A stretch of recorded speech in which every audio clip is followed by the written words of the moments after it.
for schools and for children. Children spread things very quickly. They touch their noses and mouths and touch other kids, and so they spread body fluids all the time.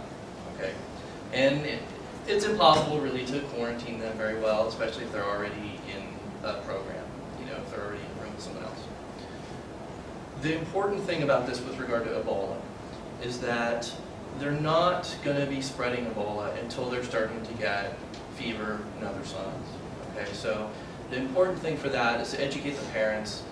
Any child with a temperature 100.4 or higher needs to stay home.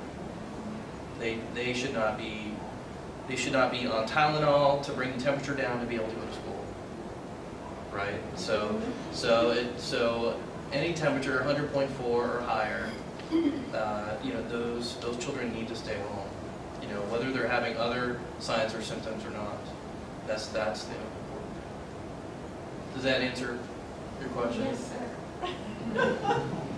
That's a very good point. Sometimes we give Tylenol and say, nope, we're not having any fever at all, but we don't realize that infectious process is still going on. Yes. So don't treat them without any No. No, we're not saying don't give Tylenol, but if you've noticed that a child or anybody has a temperature that is on the rise, you certainly want to let somebody know.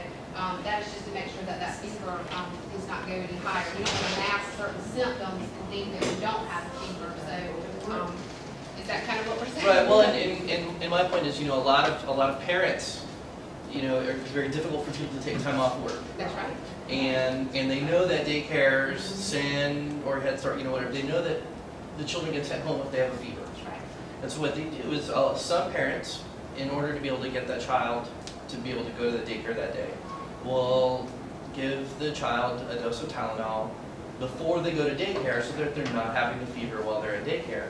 Meanwhile, the parent already knows the child has a fever, That's right.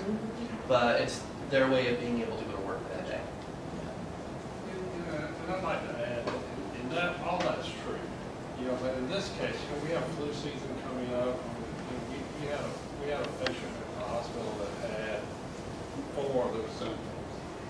But there was no positive travel history related to it, and there was no contact with anybody that had a risk of having Ebola. So, while we want to be prepared, if you don't answer your question, you need to have your protocols in place. You need to know the questions to ask so that you can rule out where appropriate.